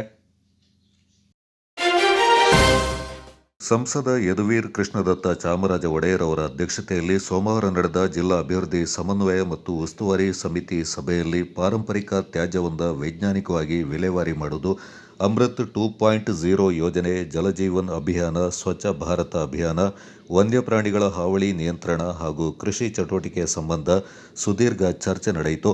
ನಗರದ ಜಿಲ್ಲಾ ಪಂಚಾಯಿತಿ ಸಭಾಂಗಣದಲ್ಲಿ ನಡೆದ ದಿಶಾ ಸಮಿತಿ ಸಭೆಯ ಆರಂಭದಲ್ಲಿ ಮಡಿಕೇರಿ ನಗರದ ಪಾರಂಪರಿಕ ತ್ಯಾಜ್ಯ ವೈಜ್ಞಾನಿಕವಾಗಿ ವಿಲೇವಾರಿ ಮಾಡುವ ಸಂಬಂಧ ಈಗಾಗಲೇ ಹಲವು ಬಾರಿ ಚರ್ಚೆ ನಡೆದಿದ್ದು, ತ್ಯಾಜ್ಯವನ್ನು ವೈಜ್ಞಾನಿಕವಾಗಿ ವಿಲೇವಾರಿ ಮಾಡುವಂತೆ ನಗರಸಭೆ ಪೌರಾಯುಕ್ತರಿಗೆ ಸಂಸದರು ನಿರ್ದೇಶನವನ್ನು ನೀಡಿದರು. ಮಳೆ ಮತ್ತಿತರ ಕಾರಣ ನೀಡದೆ ಕೆಲಸ ಆಗಬೇಕು, ತ್ಯಾಜ್ಯ ವೈಜ್ಞಾನಿಕವಾಗಿ ವಿಲೇವಾರಿ ಮಾಡಬೇಕು. ಈಗಾಗಲೇ ಸಾಕಷ್ಟು ಕಾಲಾವಕಾಶ ನೀಡಲಾಗಿದ್ದು, ಇನ್ನು ಯಾವುದೇ ಕಾರಣ ನೀಡಬಾರದು ಅಂತ ಸಂಸದರು ನಿರ್ದೇಶನವನ್ನು ನೀಡಿದರು. ಯಾರಿಗೂ ಸಹ ಒಂದು ರೀತಿ ತೃಪ್ತಿ ಸಿಕ್ಕಿಲ್ಲ. ಅಂದ್ರೆ ಎಷ್ಟು ಮೂಲಸೌಕರ್ಯ ಇರಬಹುದು, ಸ್ವಚ್ಛ ಭಾರತ್ ಮೂಲಕ ಏನೇನೋ ಯೋಜನೆಗಳನ್ನು ಅನುಷ್ಠಾನ ಮಾಡಿದ್ರು ಸಹ ಕಸ ವಿಲೇವಾರಿ ಬಹಳ ದೊಡ್ಡ ಸಮಸ್ಯೆ ಆಗಿದೆ ಕೊಡಗುವಲ್ಲಿ. ಅದಕ್ಕಾಗಿ ಇವತ್ತು ಏನ್ ಕೆಲಸ ಮಾಡಿದಿರ ಇಂತ ಮುಖ್ಯ, ಏನ್ ಔಟ್ಕಮ್ ಇದೆ ಅಂತ ನೀವು ಹೇಳಬೇಕಾಗಿದೆ. ಕೆಲಸಗಳು ಆಗ್ತಾ ಇದೆ ಅಂತ ನಮ್ಗೆ ಯಾರಿಗೂ ಅನುಮಾನ ಇಲ್ಲ, ಆದ್ರೆ ನಮ್ಗೆ ಔಟ್ಕಮ್ ಸಿಗ್ತಾ ಇಲ್ಲ, ಅದು ಮುಖ್ಯ. ಸೊ ನಾನು ನೆಕ್ಸ್ಟ್ ಇದು ರಿಪೋರ್ಟ್ ಯಾಕಂದ್ರೆ ಫಸ್ಟ್ ಕ್ವಾರ್ಟರ್ ಇಲ್ಲಿ ಎಲ್ಲ ಅಧಿಕಾರಿಗಳು ಬದಲಾವಣೆ ಆಗಿರೋ ಕಾರಣಕ್ಕಾಗಿ ಅವಾಗ ಮಾಡಕ್ಕಾಗಲಿಲ್ಲ, ಸೆಷನ್ ಇತ್ತು ಇತ್ಯಾದಿ ಎಲ್ಲ ಈಗ ಮಾಡಿದೀವಿ. ಶೀಘ್ರದಲ್ಲೇ ಇನ್ನೊಂದು ದಿಶಾ ಆಗುತ್ತೆ, ಅಂದ್ರೆ ಈ ನೆಕ್ಸ್ಟ್ ಸೆಷನ್ ಮಧ್ಯದಲ್ಲೇ ಎಲ್ಲೋ ನಾವು ಮಾಡ್ಸೋಣ. 3 ತಿಂಗಳು ಬೇಗ ಮಾಡಬೇಕು. ಏನ್ ಆಕ್ಷನ್ ತಗೋತಾ ಇದೀರ ಅಂತ ಆಕ್ಷನ್ ಪ್ಲಾನ್ ಕೊಡಿ. ಬೇಗ ಮುಗಿಲ್ಲ, 1 ನಿಮಿಷ ಅದು ಇಷ್ಟು ಬೇಗ ಮುಗಿಯೋದಿಲ್ಲ ಗೊತ್ತು, ಆದ್ರೆ ನನಗೆ ಒಂದು ಆಕ್ಷನ್ ಪ್ಲಾನ್ ಬೇಕು ಹೋಲಿಸ್ಟಿಕ್ ಆಗಿ. ಅಂಡ್ ಒಂದು ಸ್ವಲ್ಪ ಕ್ರಿಯೇಟಿವ್ ಸೃಜನಶೀಲತೆಯನ್ನು ಅನ್ವಯಿಸ್ಬಿಟ್ಟು ಈ ಆಕ್ಷನ್ ಪ್ಲಾನ್ ಅನ್ನು ಕೊಡಿ. ಅದು ಏನೇ ಮಾನದಂಡ ಅಥವಾ ಇದು ಮೂಲಸೌಕರ್ಯವನ್ನು ನೀವು ಇದೇ ರೀತಿ ನೀವು ನಿರ್ಮಾಣ ಮಾಡಬೇಕಲ್ಲ, ಕೊಡೋದ್ರಿಗೆ ಏನು ಬೇಕು ನಿಮ್ಮ ಪ್ರಕಾರ. ಯಾಕೆ ಇಷ್ಟೆಲ್ಲ ಮಾಡಿದ್ರು ಸಹ ಇನ್ನೂ ಕಸದ ಒಂದು ಸಮಸ್ಯೆ ಇದೆ ಅಂತ ನೀವು ಹೇಳ್ಬಿಟ್ಟು ನಮಗೆ ಕೊಡಿ. ದಯವಿಟ್ಟು ಡಿಸಿ ಮತ್ತೆ SP. ಇದಕ್ಕೆ ಧ್ವನಿಗೂಡಿಸಿದ ವಿಧಾನ ಪರಿಷತ್ನ ಸದಸ್ಯರಾದ ಎಸ್ಎಲ್ ಭೋಜೇಗೌಡ ಹಾಗೂ ಸುಜಾ ಕುಶಾಲಪ್ಪ ಅವರು ಅನುಪಾಲನಾ ವರದಿಯಂತೆ ಅಗತ್ಯ ಕ್ರಮ ಕೈಗೊಳ್ಳಬೇಕು, ಯಾವುದೇ ಸಬೂಬು ನೀಡುವಂತಿಲ್ಲ ಅಂತ ತಾಕೀತು ಮಾಡಿದರು. ಅವರು ಇವರೇ ಏನಾದ್ರು ಮಾಡ್ಕೊಂಡು ಸಾಲಿಡ್ ವೇಸ್ಟ್ ಮ್ಯಾನೇಜ್ಮೆಂಟ್ ಅಲ್ಲಿ ನಾವು ಸೆಗ್ರಿಗೇಷನ್ ಅದಕ್ಕೆ ಪ್ರೋಗ್ರಾಮೇ ಮಾಡಿಲ್ಲ.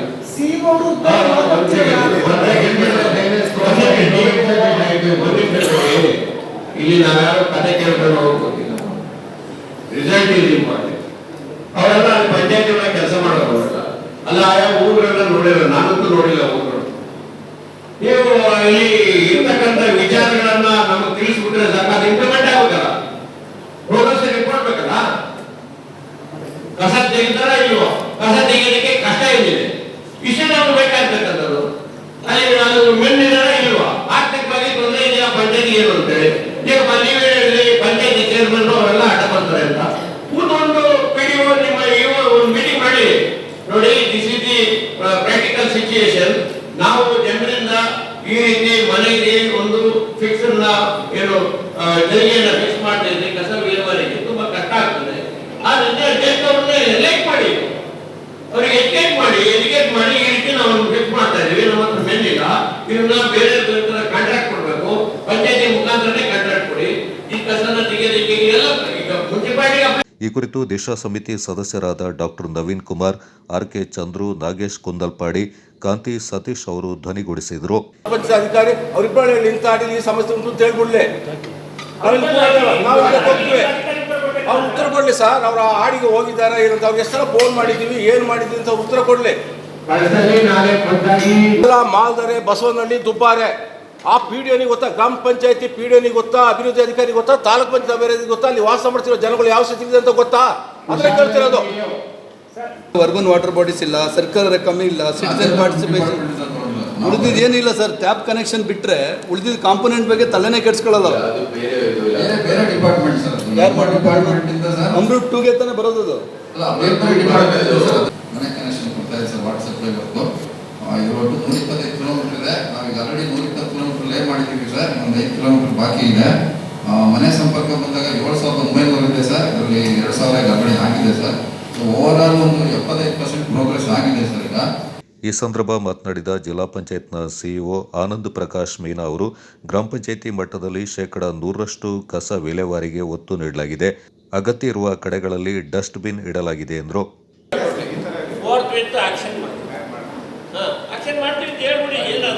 ಆಕ್ಷನ್ ಮಾಡಿಲ್ಲ ಫಸ್ಟ್ ಆಮೇಲೆ ಗೊತ್ತಿಲ್ಲ ಸರ್, ಬಿಕಾಸ್ ಅದಾಗಿದ್ದು ಫಾರೆಸ್ಟ್ ಒಳಗಡೆ ಸರ್, ಎಕ್ಸ್ಟೆಂಡ್ ಆಗಿದೆ. ಸೊ ಆ ಕಾರಣದಿಂದ ಫಾರೆಸ್ಟ್ ಒಳಗಡೆ ಎಲ್ಲಿ ಹೋಗಿದೆ ಅಂತ ಹೇಳ್ಬಿಟ್ಟು ನೀವು ಹೇಳ್ತಿರೋದು ಇಮಿಡಿಯೇಟ್ ಪ್ರಾಬ್ಲಮ್ಯಾಟಿಕ್ ಎಲಿಫೆಂಟ್ ಇದೆ ಅಂದ್ರೆ ಫಸ್ಟ್ ನಾವೇ. ಉಪ ಅರಣ್ಯ ಸಂರಕ್ಷಣಾಧಿಕಾರಿ ಅಭಿಷೇಕ್, ಹೆಚ್ಚುವರಿ ಜಿಲ್ಲಾಧಿಕಾರಿ ಸಹನಾ ಎಸ್ ಹಾದಿಮನಿ, ವಿವಿಧ ಇಲಾಖೆ ಅಧಿಕಾರಿಗಳು ತಮ್ಮ ಇಲಾಖೆ ವ್ಯಾಪ್ತಿಗೆ ಸಂಬಂಧಪಟ್ಟಂತೆ ಮಾಹಿತಿಯನ್ನು ನೀಡಿದರು. ಚರ್ಚೆ ಆಗಿದೆ, ವಿಸ್ತಾರವಾದಂಥ ಚರ್ಚೆ ಆಗಿದೆ. ಯಾಕಂದರೆ ಇವತ್ತು 8 ಸಾವಾಗಿರ್ತಕ್ಕಂಥದ್ದು ತಮ್ಮೆಲ್ಲರಿಗೂ ತಿಳಿದಿರ್ತಕ್ಕಂಥ ಸಂಗತಿ.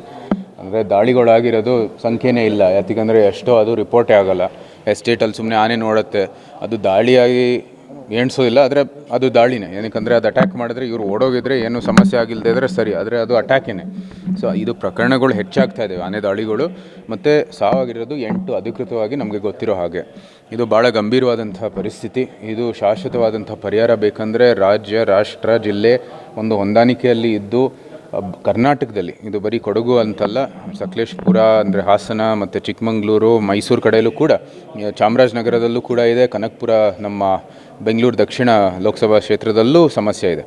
ಸೊ ಇದು ನಮಗೆ ಒಂದು ಹೋಲಿಸ್ಟಿಕ್ ಆ್ಯಕ್ಷನ್ ಪ್ಲ್ಯಾನ್ ಬೇಕಾಗಿದೆ. ಜನರಿಗೆ ಸತ್ಯದ ಒಂದು ಏನು ಮಾಹಿತಿ ಇದೆ, ನಿಜ ಅಂಶಗಳು, ಸಂಗತಿಗಳು ಎಲ್ಲನೂ ಕೂಡ ತಿಳಿಸುವಂಥದ್ದು ಕೆಲಸ ಆಗಬೇಕಾಗಿದೆ. ಫಸ್ಟು ಒಂದು ಜಾಗೃತಿ ಮೂಡಿಸೋದು, ಅದಾದ ನಂತರ ಒಂದು ಆ್ಯಕ್ಷನ್ ಪ್ಲ್ಯಾನು ಮತ್ತು ಶಾಶ್ವತವಾದಂಥ ಪರಿಹಾರ. ನಾನೇ ಹೇಳಿದ್ದೀನಿ, ಇಲ್ಲಿ ಒಂದು 200 ಆನೆಗಳು ಎಸ್ಟೇಟಲ್ಲಿದ್ದಾವೆ ಗೊತ್ತಿದೆ, ಆದರೆ ಅದರಲ್ಲಿ ಒಂದು 20-25 ಸಮಸ್ಯೆ ಆನೆಗಳು ಅಂತ ಅದನ್ನ ಗುರುತಿಸಿದೆ. ಅದು ಮಾಹಿತಿ ಇದೆ ಅರಣ್ಯ ಇಲಾಖೆಗೆ. ಅವರು ಅದನ್ನ ಹಿಡಿದು ಒಂದು ರಿಹ್ಯಾಬಿಲಿಟೇಷನ್ ಕ್ಯಾಂಪು ಇತ್ಯಾದಿ ಎಲ್ಲ ಮಾಡೋದ ಮೂಲಕ ಒಂದು ಪ್ರವಾಸೋದ್ಯಮಕ್ಕೂ ಕೂಡ ಅವಕಾಶ ನೀಡ್ಬೋದಾಗಿದೆ. ಇದು ಆನೆ ಸಂಖ್ಯೆ ಜಾಸ್ತಿನೇ ಇದೆ. ಆ್ಯಂಡ್ ಅರಣ್ಯ ಸಂರಕ್ಷಣೆ ದೃಷ್ಟಿಯಲ್ಲೂ ಕೂಡ ಇವತ್ತು ಒಂದು ಅಪಪ್ರಚಾರ ನಡೀತಾ ಇದೆ. ಅಲ್ಲಿ ಕೆರೆಗಳಿಲ್ಲ, ಗಿಡಗಳಿಲ್ಲ, ಆಹಾರ ಇಲ್ಲ ಇತ್ಯಾದಿ. ಯಾವುದು ಸತ್ಯ ಇಲ್ಲ ಅಂತೆ. ಅಲ್ಲಿ ಆಹಾರನೂ ಇದೆ, ನೀರು ಇದೆ, ಇರೋದಕ್ಕೂ ಜಾಗನೂ ಇದೆ. ಒಳ್ಳೆ ರೀತಿ ಸಂರಕ್ಷಣೆ ಆಗಿದೆ. ಅದಕ್ಕಾಗಿ ಆನೆ ಸಂಖ್ಯೆ ಜಾಸ್ತಿ ಆಗಿರೋದು. ನ್ಯಾಚುರಲ್ ಮಾರ್ಟಾಲಿಟಿ ಏನು ಸ್ವಾಭಾವಿಕವಾಗಿ ಮರಣ ಆಗೋದು ನೇಚರಲ್ಲಿ, ಪ್ರಕೃತಿಯಲ್ಲಿ, ಅದು ಭಾಳ ಕಡಿಮೆ ಆಗಿದೆ. ಯಾಕೆ?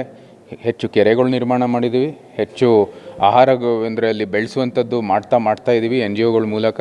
ಮತ್ತು ಆ ಗಡಿಭಾಗನೂ ಕೂಡ ಒಂದು ರೀತಿ ವಿಸ್ತಾರ ಆಗಿದೆ, ಅಥವಾ ಅದರ ಸಂರಕ್ಷಣೆ ಚೆನ್ನಾಗಿ ಆಗ್ತಾಯಿದೆ. ಪೋರ್ಚಿಂಗ್ ಕೇಸಸ್ಸು ಕಡಿಮೆ ಆಗಿದ್ದಾವೆ ಇತ್ಯಾದಿ ಎಲ್ಲನೂ ಕೂಡ. ಸೊ ಅದೆಲ್ಲ ನಿಲ್ಲಿಸೋಣ. ಅದರಲ್ಲಿ ಯಾವುದೇ ರೀತಿ ಯಾರಿಗೂ ಕೂಡ ಅದರ ಒಂದು ಸಹಾಯ ಬೇಕಾಗಿಲ್ಲ. ಅದನ್ನ ನಿಲ್ಲಿಸಬೇಕು. ಪೋಚಿಂಗು ಸಂಪೂರ್ಣವಾಗಿ ಯಾವುದೇ ರೀತಿ ಹಂಟಿಂಗ್ ಇತ್ಯಾದಿ ಏನೂ ನಡೀಬಾರ್ದು. ಆದರೆ ಇವತ್ತು ನ್ಯಾಚುರಲ್ ಮಾರ್ಟಾಲಿಟಿ ರೇಟ್ ಇದೆ, ಏನಿದೆ ಅದಕ್ಕೆ ತಕ್ಕ, ಅಂದರೆ ಸ್ವಾಭಾವಿಕವಾಗಿ ಏನು ಮರಣ ಒಂದು ರೇಟ್ ಇದೆ ಅದಕ್ಕೆ ತಕ್ಕ ಅದು ಮುಂದುವರಿಲಿ. ನಾವು ಮನುಷ್ಯರಾಗಿ ಹೋಗ್ಬಿಟ್ಟು ಇಂಟರ್ಫಿಯರ್ ಮಾಡೋ ಅವಶ್ಯಕತೆ ಇಲ್ಲ. ಇದನ್ನು ಕೂಡ ಒಂದು ಅಡ್ಜಸ್ಟ್ಮೆಂಟ್ ಆಗಬೇಕಾಗಿದೆ. ಜೊತೆಗೆ ಈ ತೋಟದಲ್ಲಿರುವಂಥದ್ದು ಆನೆಗಳದ್ದು ಸಮಸ್ಯೆ ಇವತ್ತು ಬಗೆಹರಿಸೋದಕ್ಕೆ ಶಾಶ್ವತವಾದಂಥ ಪರಿಹಾರ ಬೇಕೇ ಬೇಕು. ಏನೋ ಒಂದು ದಿಟ್ಟ ನಿರ್ಧಾರ ತಗೊಳ್ಳಿ, ದಿಟ್ಟ ಕ್ರಮ ತಗೊಳ್ಳಿ. ನಾವೆಲ್ಲರೂ ಜಿಲ್ಲೆಯಲ್ಲಿರ್ಬೋದು, ರಾಜ್ಯದಲ್ಲಿರ್ಬೋದು, ಎಲ್ಲರೂ ಜೊತೆಗಿರ್ತೀವಿ ಅರಣ್ಯ ಇಲಾಖೆಗೆ. ಕೊಡಗು ಜಿಲ್ಲೆಯಲ್ಲಿ ಇಂದು ಆರಂಭವಾಗದ ಮುಂಗಾರು ಮಳೆಗಾಗಿ ಮಡಿಕೇರಿ ಇತಿಹಾಸ ಪ್ರಸಿದ್ಧ ಓಂಕಾರೇಶ್ವರ ದೇವಾಲಯದಲ್ಲಿ ವಿಶೇಷ ಪ್ರಾರ್ಥನೆಯನ್ನು ನಡೆಸಲಾಯಿತು.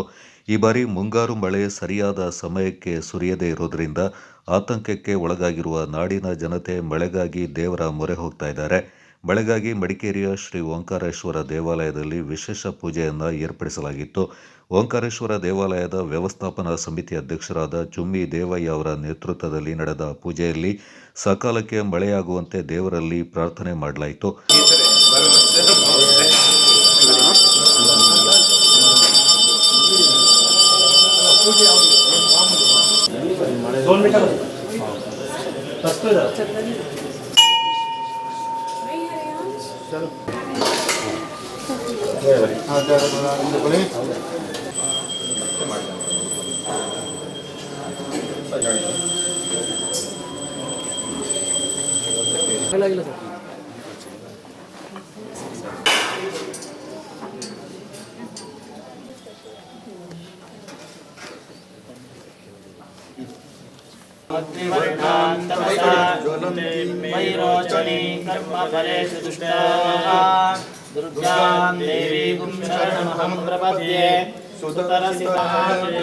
पुरुषाय विद्महे महादेवाय धीमहि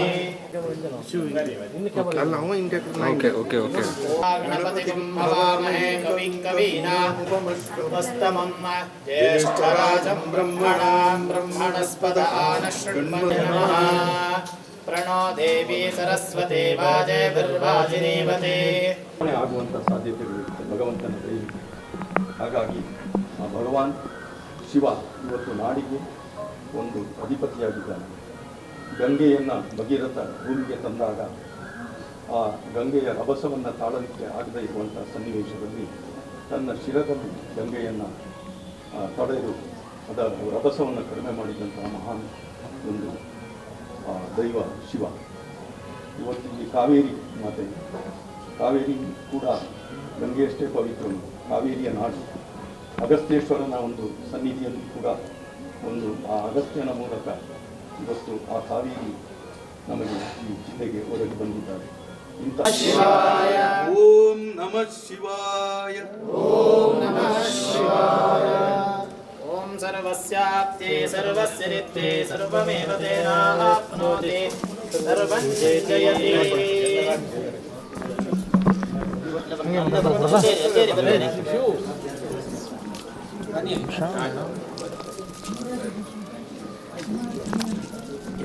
नमः सोमारच रुद्र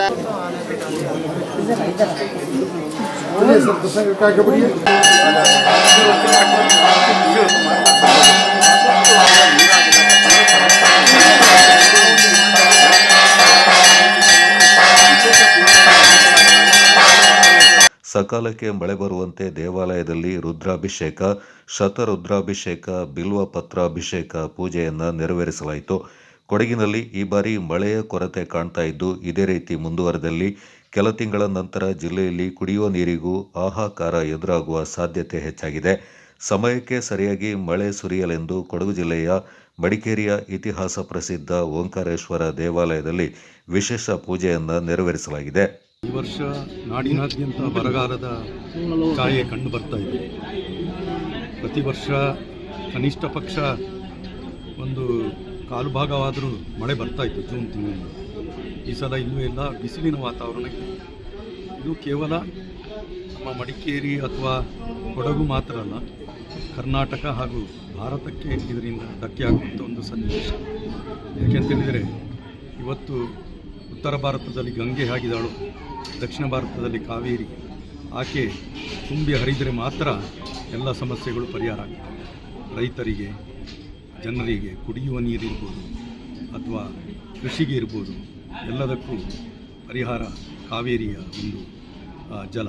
ಆದರೆ ಕಾವೇರಿಯೇ ತುಂಬದೇ ಹೋದರೆ ಇವತ್ತು ಕಾವೇರಿ ಬರಿದಾಗ್ತಾ ಇದೆ ನಮ್ಮ ನಾಡಿನಲ್ಲಿ. ಬಹಳ ಒಂದು ಆತಂಕಕಾರಿ ವಿಷಯ.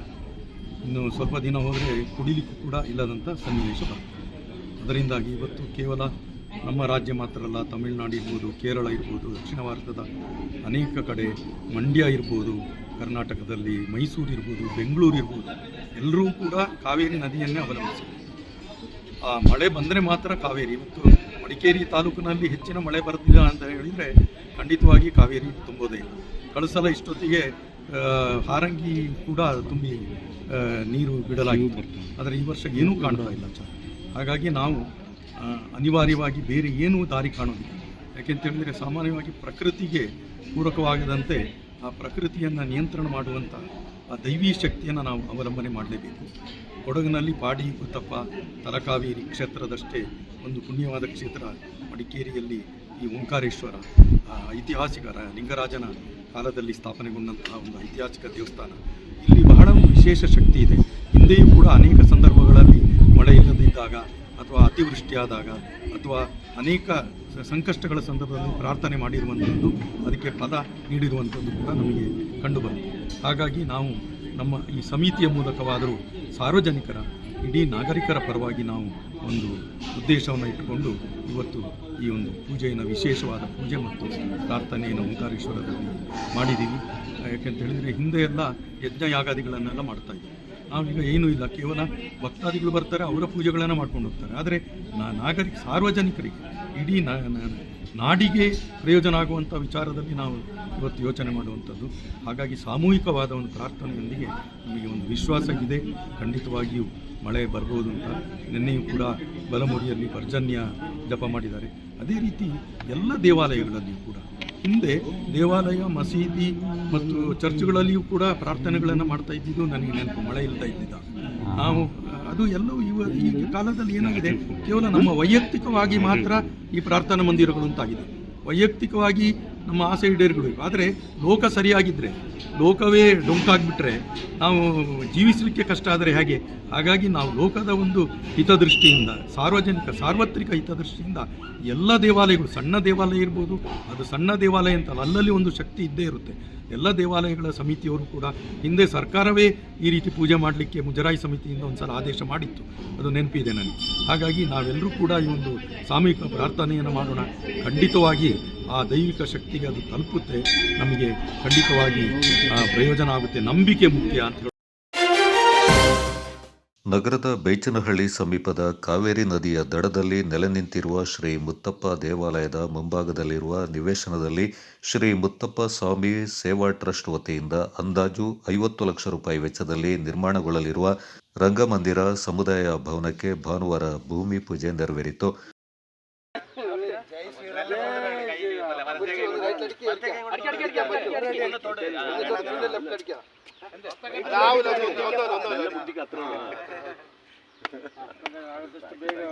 ಹನುಮಂತ ಎಡಗೈ ಅಣ್ಣ, ರೇಟು ಹಾಕಿ ಅಣ್ಣ.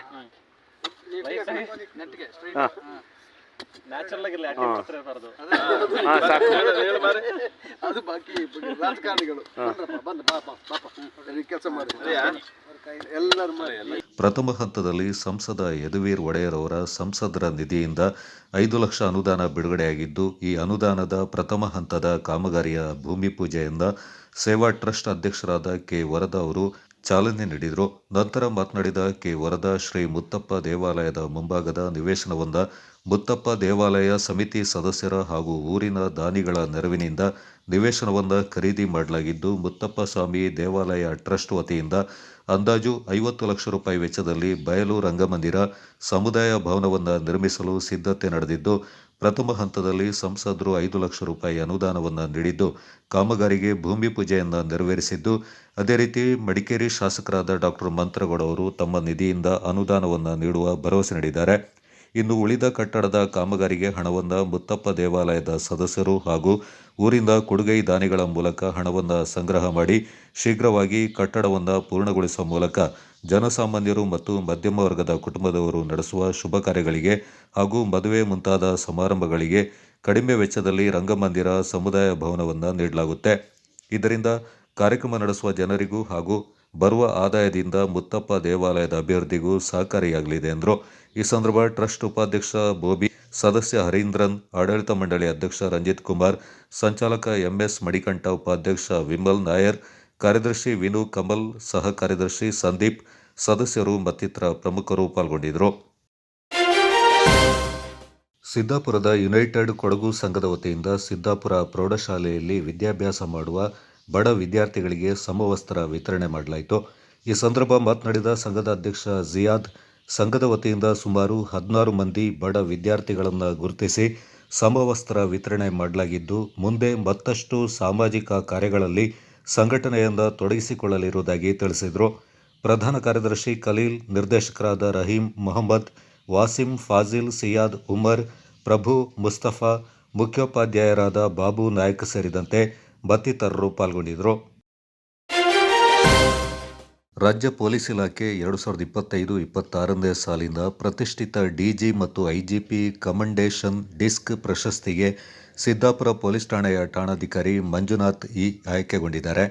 ರಾಜ್ಯದಾದ್ಯಂತ ಅತ್ಯುತ್ತಮ ಸೇವೆ ಸಲ್ಲಿಸಿದ 200 ಪೊಲೀಸ್ ಅಧಿಕಾರಿಗಳು ಹಾಗೂ ಸಿಬ್ಬಂದಿಗಳಿಗೆ ಈ ಪ್ರಶಸ್ತಿಯನ್ನು ನೀಡಲಾಗ್ತಾ ಇದ್ದು, ಪೊಲೀಸ್ ಮಹಾನಿರ್ದೇಶಕ ಮತ್ತು ಪೊಲೀಸ್ ಮಹಾನಿರೀಕ್ಷಕರಾದ ಎಂಎ ಸಲೀಂ ಅವರು ಪ್ರಶಸ್ತಿ ಪ್ರದಾನಕ್ಕೆ ಆದೇಶ ಹೊರಡಿಸಿದ್ದಾರೆ. ಕೊಡಗು ಜಿಲ್ಲಾ ಪೊಲೀಸ್ ವರಿಷ್ಠಾಧಿಕಾರಿ ಬಿಂದುಮಣಿ ಅವರ ಶಿಫಾರಸಿನ ಮೇರೆಗೆ ಠಾಣಾಧಿಕಾರಿ ಮಂಜುನಾಥ್ ಅವರ ಹೆಸರನ್ನು ಪ್ರಶಸ್ತಿಗೆ ಆಯ್ಕೆ ಮಾಡಲಾಗಿದೆ. ಅಪರಾಧ ಪ್ರಕರಣಗಳ ತನಿಖೆ, ಮಾದಕ ವಸ್ತುಗಳ ಅಕ್ರಮ ಸಾಗಾಟ ಮತ್ತು ಮಾರಾಟ ತಡೆ, ವಿವಿಧ ಕಾನೂನು ಸುವ್ಯವಸ್ಥೆ ಕಾರ್ಯಾಚರಣೆಗಳಲ್ಲಿ ತೋರಿದ ದಕ್ಷತೆ ಹಾಗೂ ಕರ್ತವ್ಯನಿಷ್ಠ ಸೇವೆಯನ್ನು ಪರಿಗಣಿಸಿ ಅವರಿಗೆ ಈ ಗೌರವ ಲಭಿಸಿದೆ. ಈ ಸಾಲಿನ ಪ್ರಶಸ್ತಿ ಪುರಸ್ಕೃತರಲ್ಲಿ IGP Shashikumar, DIGP Bhimashankar Gulet, DCP Akshay Machindra, ACP Rajesh LY ಸೇರಿದಂತೆ ವಿವಿಧ ಹಂತದ 200 ಪೊಲೀಸ್ ಅಧಿಕಾರಿಗಳು ಮತ್ತು ಸಿಬ್ಬಂದಿಗಳು ಸ್ಥಾನವನ್ನು ಪಡ್ಕೊಂಡಿದ್ದಾರೆ. ವಿರಾಜಪೇಟೆ ನಗರ ಪೊಲೀಸರಿಂದ ಮಾದಕ ವಸ್ತುಗಳ ವಿರುದ್ಧ ಜಾಗೃತಿ ಜಾಥಾ ನಡೆಯಿತು. ಕೊಡಗು ಜಿಲ್ಲಾ ಪೊಲೀಸ್ ಮತ್ತು ವಿರಾಜಪೇಟೆ ನಗರ ಠಾಣಾಧಿಕಾರಿ ಎಚ್ಎಸ್ ಪ್ರಮೋದ್ ಕುಮಾರ್ ಅವರ ನೇತೃತ್ವದಲ್ಲಿ ವಿರಾಜಪೇಟೆ ನಗರದ ಮುಖ್ಯ ಬೀದಿಗಳಲ್ಲಿ ಮಾದಕ ವಸ್ತುಗಳ ವಿರುದ್ಧ ಜಾಗೃತಿ ಮೂಡಿಸುವ ಅಭಿಯಾನ ಮೆರವಣಿಗೆ ನಡೆಯಿತು. ದ್ವಿಚಕ್ರ ಸವಾರರು, ನಗರದ ನೂರಾರು ಆಟೋ ಚಾಲಕರು ಈ ಮೆರವಣಿಗೆಯಲ್ಲಿ ಪಾಲ್ಗೊಂಡಿದ್ದರು. ಮಾದಕ ದ್ರವ್ಯಗಳು ಜೀವನವನ್ನು ನಾಶಪಡಿಸುತ್ತೆ. ಮಾದಕ ವಸ್ತುಗಳು ನಿಮ್ಮ ಕುಟುಂಬ ಮತ್ತು ಸಮಾಜವನ್ನು ದುರ್ಬಲಗೊಳಿಸುತ್ತದೆ. ಮಾದಕ ವ್ಯಸನದ ಬಲೆಗೆ ಬೀಳದಂತೆ ಎಚ್ಚರಿಕೆ ವಹಿಸಬೇಕು. ಮಾದಕ ಮುಕ್ತ ಸಮಾಜ ನಿರ್ಮಾಣವಾಗಬೇಕು. ಕ್ರೀಡೆ ಮತ್ತು ಶಿಕ್ಷಣ ಮತ್ತು ಆರೋಗ್ಯಕರ ಹವ್ಯಾಸಗಳಿಗೆ ನಿಮ್ಮ ಸಮಯವನ್ನು ಮೀಸಲಿಡುವಂತೆ ಜಾಥಾದಲ್ಲಿ ಅರಿವು ಮೂಡಿಸಲಾಯಿತು.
ರೋಟರಿ ಮಡಿಕೇರಿ ವುಡ್ಸ್ ಸಂಸ್ಥೆಯ ನೂತನ ಅಧ್ಯಕ್ಷರಾಗಿ ಪ್ರಮೀಳಾ ಶೆಟ್ಟಿ, ಕಾರ್ಯದರ್ಶಿಯಾಗಿ ಸ್ಮಿತಾ ಚಂಗಪ್ಪ ಮತ್ತು ವಲಯ ಸೇನಾನಿಯಾಗಿ ಕೆ ವಸಂತ್ ಕುಮಾರ್ ನೇಮಕಗೊಂಡಿದ್ದಾರೆ.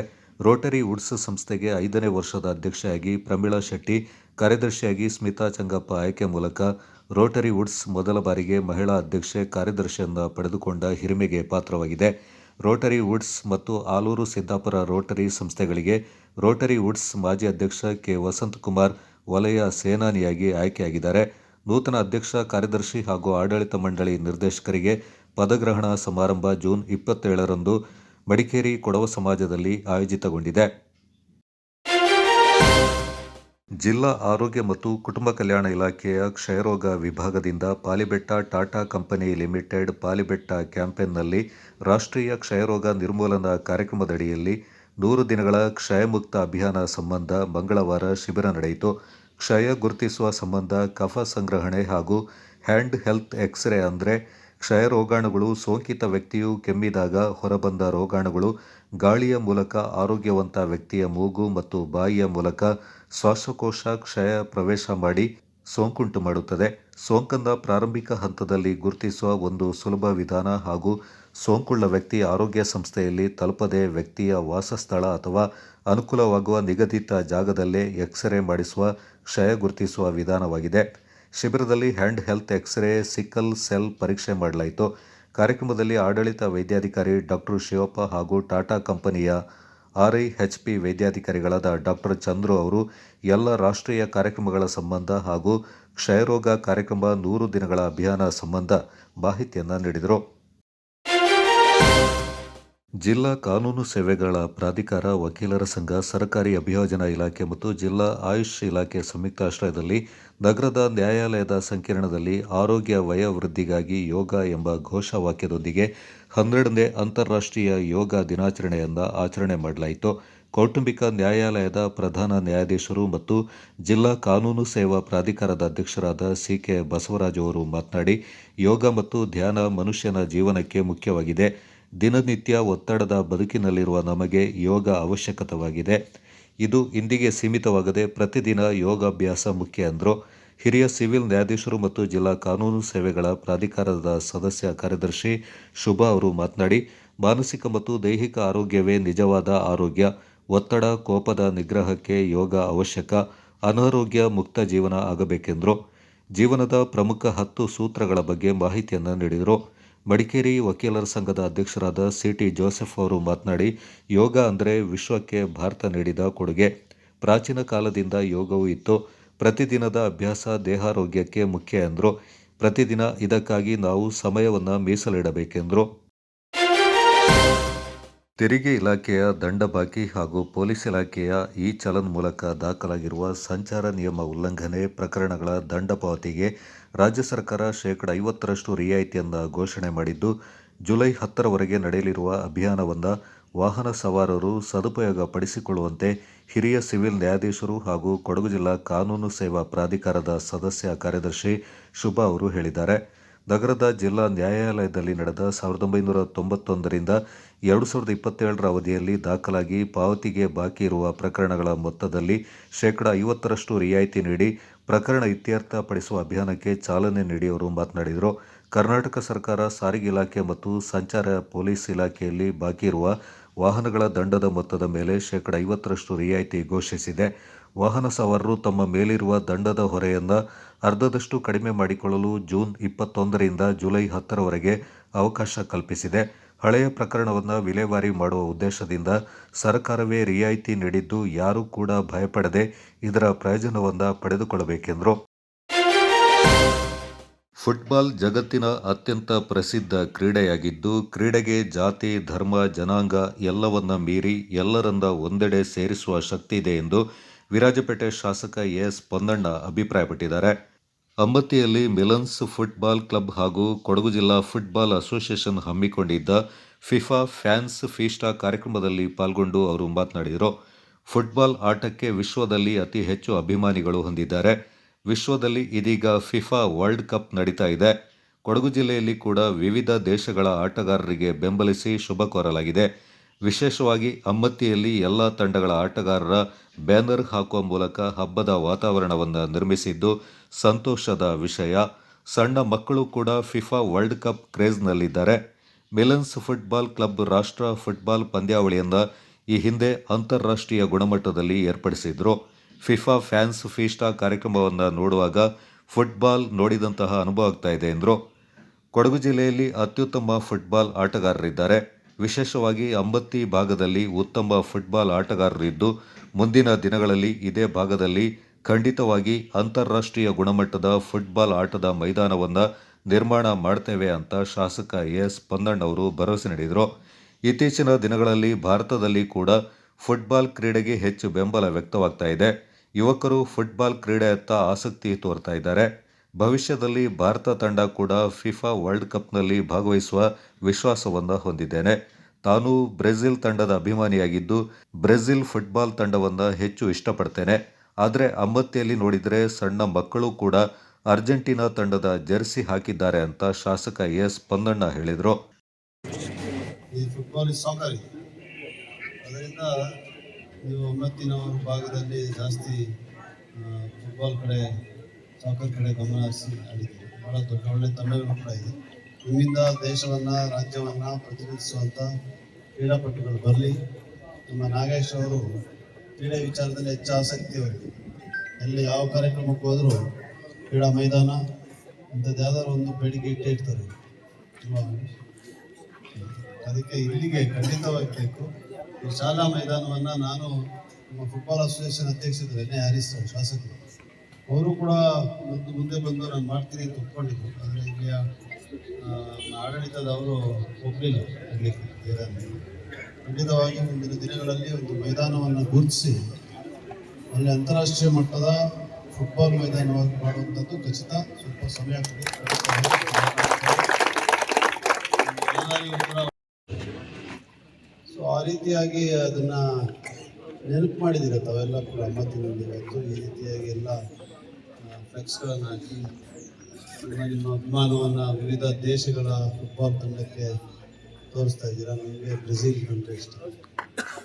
ಈ ಸತಿ ಬ್ರೆಜಿಲ್ ಗೆಲ್ಬೋದೇನೋ ಅಂತ.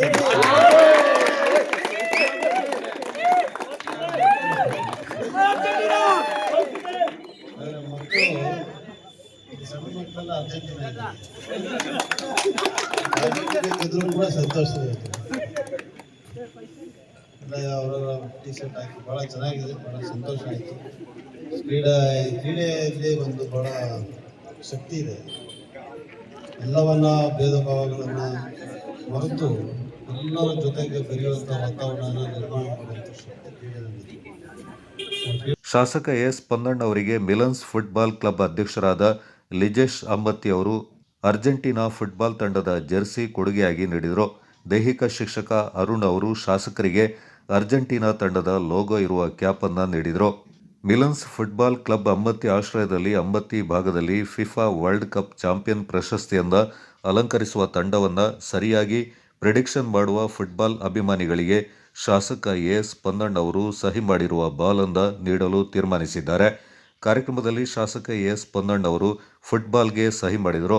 ಇದೇ ಸಂದರ್ಭದಲ್ಲಿ ಶಾಸಕ ಎಸ್ ಪೊನ್ನಣ್ಣ ಅವರು ಪ್ರಿಡಿಕ್ಷನ್ನಲ್ಲಿ ಗೆಲ್ಲುವ ಆಟಗಾರನಿಗೆ 10,000 ಬೆಲೆ ಬಾಳುವ ಸಂಪೂರ್ಣ ಫುಟ್ಬಾಲ್ ಕಿಟ್ ನೀಡುವುದಾಗಿ ಘೋಷಿಸಿದರು.